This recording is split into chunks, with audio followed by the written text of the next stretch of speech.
Hi there, everyone. My name is Prerak Juthani. I'm a third-year internal medicine resident at Stanford, and today I want to talk about pancreatitis.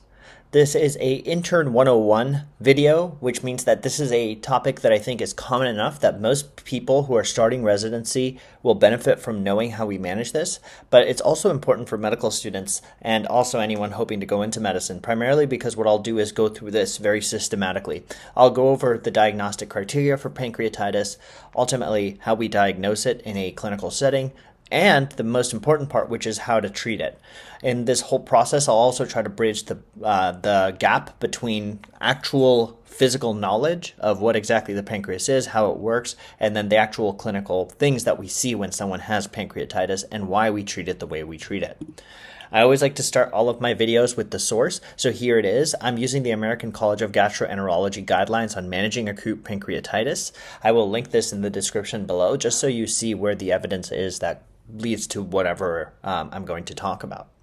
With that being said, let's just jump right into what exactly pancreatitis is and how it will clinically present. Anytime someone comes in with severe abdominal pain, often radiating to the back, and the reason why you'll radiate to the back is because part of the pancreas is retroperitoneal, and that's why behind the peritoneal cavity, you can have pain that can radiate backwards. Another reason why you can have it radiating to the back is most of the abdominal structures, in general, they don't localize particularly well. They're usually in the peritoneum. And so if you just have generalized abdominal pain, it can be very tough to know exactly where it is. So that's why it's very tough to keep, very important to keep a broad differential. Other symptoms that you will see is nausea and vomiting. One of the ways I like to break this down in my head is pancreas often creates a lot of the enzymes to help digest many of the nutrients we eat. So if you have inflammation of that prevents us from being able to digest things, which then ultimately leads to nausea and vomiting. You may also end up having fever, tachycardia, and hypotension. Let's break all of those down. Fever, just in the setting of inflammation. Pancreatitis in general, itis implies inflammation. So if you have inflammation of the pancreas, that leads to massive vasodilation. Vasodilation means that your blood vessels get larger, and when they get larger, that means that there's more blood flow to areas that often need it. That systemic vasodilation is often accompanied by fever. Tachycardia means a heart rate above 100, and again, this happens because your blood vessels vasodilate. When they vasodilate, the blood pressure can often drop, and as a compensatory mechanism, the heart rate will often go up. Same with the hypotension, again, that's going to be because of the vasodilation in the setting of inflammation. Whenever someone comes in and I think that there's pancreatitis, things to screen for almost all the time are going to include alcohol history, because alcohol can be an inducing reason why someone might get pancreatitis. I might also think about do they have a history of gallstones? And the reason why gallstones are important is because you'll see that the gallbladder is going to be connected with the cystic duct to ultimately the bile duct, which is where the pancreas also leads to enzymes being coming out. So if they have a history of gallstones, that can often cause pancreatitis as well, especially if the gallstone gets stuck in the duct that is distal to the cystic duct. And another thing to think about is lipids. Hypertriglyceridemia is also a very big stimulus for pancreatitis. And again, this is primarily because one of the biggest things that triglycerides will induce is release of lipase, and lipase is within the pancreas. Other things that can cause pancreatitis, you may know this from step 1, is from the I get smashed mnemonic. You just remember I get smashed. I stands for idiopathic, G stands for gallstones, E stands for ethanol, T stands for trauma, S stands for steroids, M stands for mumps, A stands for autoimmune disease, S stands for scorpion sting, H stands for hypertriglyceridemia and hypercalcemia, E stands for ERCP, and D stands for drugs. So again, here's a very general picture of the pancreas. You'll see that it connects, it lays in between parts of the small intestine, essentially, and you'll see that when it's inflamed, you're going to get massive amounts of inflammation that then leads to a lot of fluids that extravasate into the peritoneum. This fluid extravasation is going to be one of the things that I want you to remember when we think about how we're going to treat pancreatitis. Ultimately, you'll see that this massive amount of fluid leak, if you don't treat it appropriately, can lead to ischemia of the pancreas due to decreased perfusion, which then can lead to necrotizing pancreatitis, which is much more serious of an issue. However, if you can catch pancreatitis early enough, you can then reverse this and make sure that it doesn't get to necrotizing.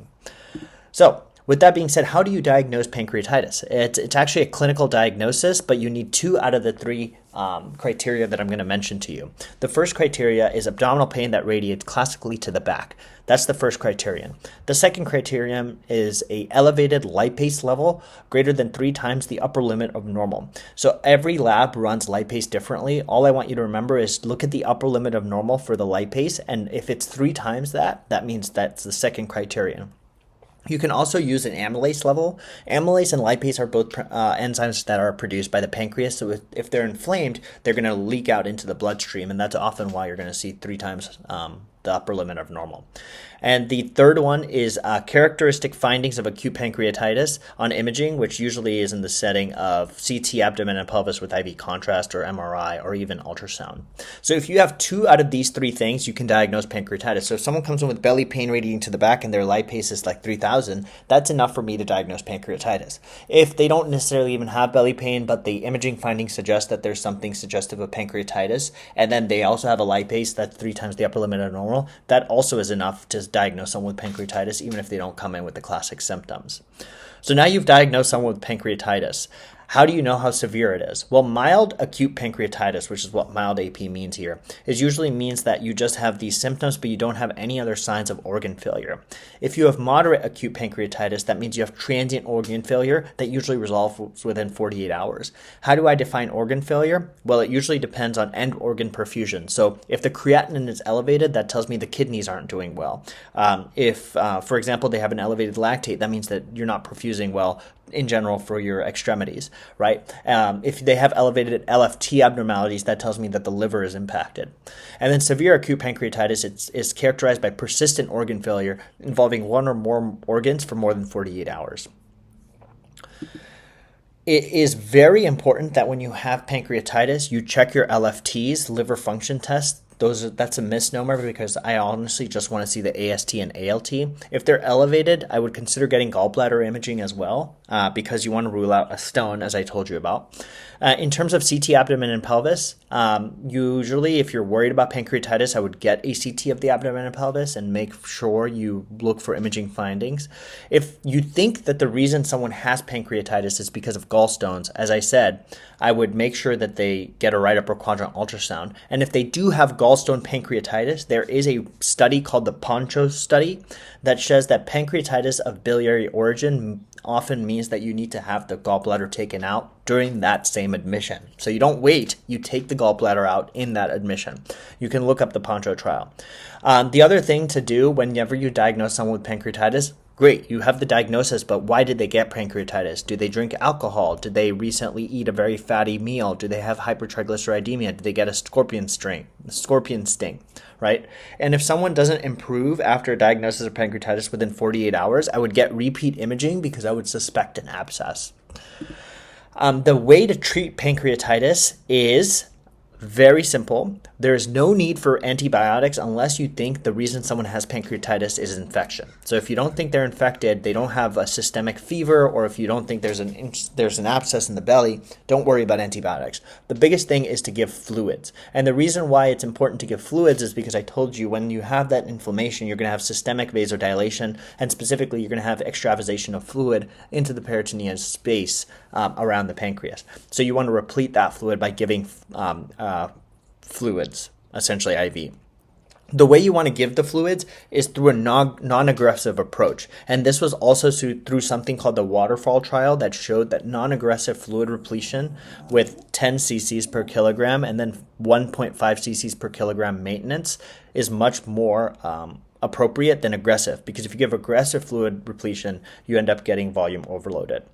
If you're worried about hypercalcemia, I would use normal saline, but otherwise I would almost always use LR, lactated ringers, for fluid repletion.